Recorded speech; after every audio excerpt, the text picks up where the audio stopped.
Hey students, we're back for another one. This time we're going to be talking about the UDJET and how the UDJET is really a symbol that combines two forces of nature that also corresponds with two very primordial forces inside of you. First and foremost, the UDJET was not a real deity.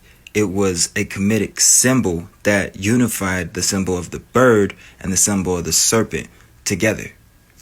The two unification of that symbol was to really bring about or to convey the idea. The idea was to create and to see, or to make and to create. The to create would be the serpent, and the to see or the to make would be the bird, right? Because to find or to gather the facts would be to manufacture the product, which is why the word fact is in the middle of manufacture, thus symbolizing to manifest. The heart's desire is to focus what one wants and combine the heavenly and earthly eyes, which is why the high priest in Kemet were referred to as the uija-tou. The uija-tou translates roughly out to what? The great seers. The great seer. You see, the eyes, like I taught earlier, were projectors. We see with the mind's eye. The mind's eye is the seat of the soul. When you have the two, the pineal gland and the pituitary gland, oils producing, unifying, becoming one, the sun and the moon. Yeah, that's right. That's right. Just pay attention to the signs and the symbols of everything. You see, think of the bird and the serpent, the Nagas and the granada, the combination of the king's thinking cap, right? ENLIL in the sky, ENKI on earth, as a symbol of joining the two hemispheres in the brain together. The 72 angelic forces, the 72 goatic demons, those are in the brain. And then you also have 144 chakras within the mind, right? Not to mention the 144,000 hidden mind micro chakra points throughout the whole human body. But let's continue. Remember that the god Thoth, aka Tahuti, known as thought, the metaphysical thoughts, the thought forms, is the lord of the eight. That's right. He's the lord of eight in an 8 year. In the age of Aquarius and the year of the dragon. What is a dragon? It is a bird serpent. Look at the top of the wings on the caduceus. And it makes what? A figure 8, the 8 symbol. This refers all the way back to the three-body problem. Sun, moon, and star. The Father, Son, Holy Ghost. The brain, the heart, and the stomach. The three brains, the three bodies of man. This all goes back to what I was teaching last week. Keep up with me. And you heard me right.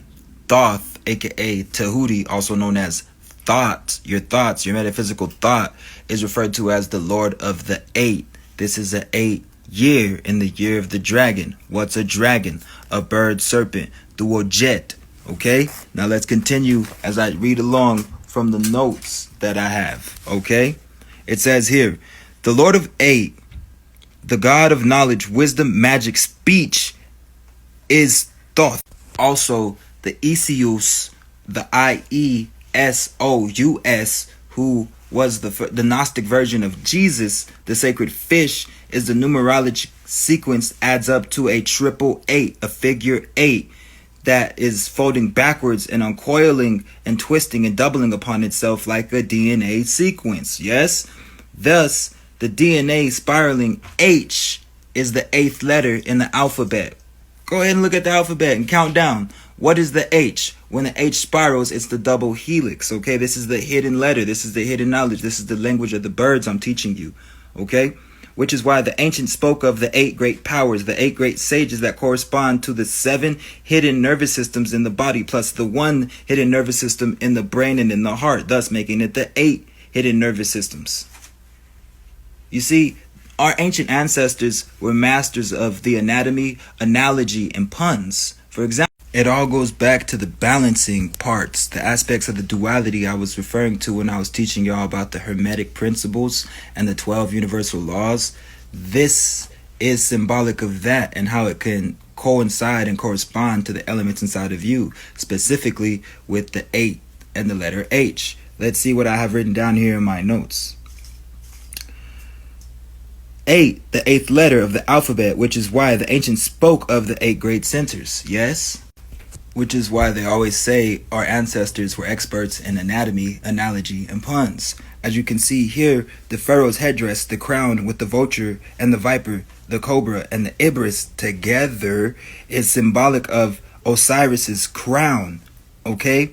The upper and lower physical worlds, the physical world, and also the upper and lower unseen kingdoms of electricity and magnetism, the electromagnetic energy, the electricity and the magnetism, the green and the blue hidden in plain sight all around us, with the upper and lower worlds in unity, which is why Osiris wore the crown, which is why he was reborn with the what? The DJET pillar. The DJET, DJ represents what? The serpentine as they climb up Jacob's ladder. You see the figure 8? Think about Vesuki.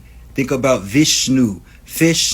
The serpent, the figure 8, the spiraling H. It's within you. Now, students, your homework for the week is this.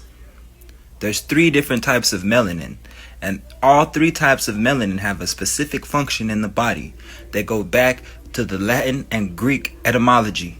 I want you to find the Greek word for melanin and melatonin, and I want you to figure out what the 3 different types of melanin are.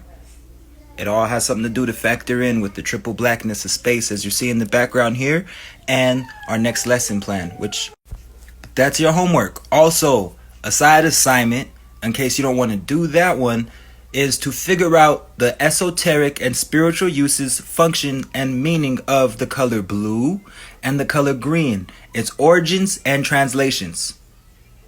That's your homework.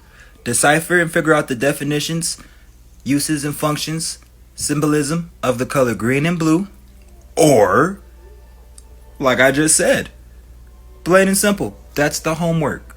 Figure out the 3 different types of melanin, the etymology of melanin and melatonin, especially the Greek definition, and I want you guys to come back, because tonight we're going to close it off with the final chapter of lesson 5 and subtly touch on what we're going to talk about on lesson 6, okay? So the homework is important. Do your due diligence. If you didn't do your fucking homework, I'm gonna know.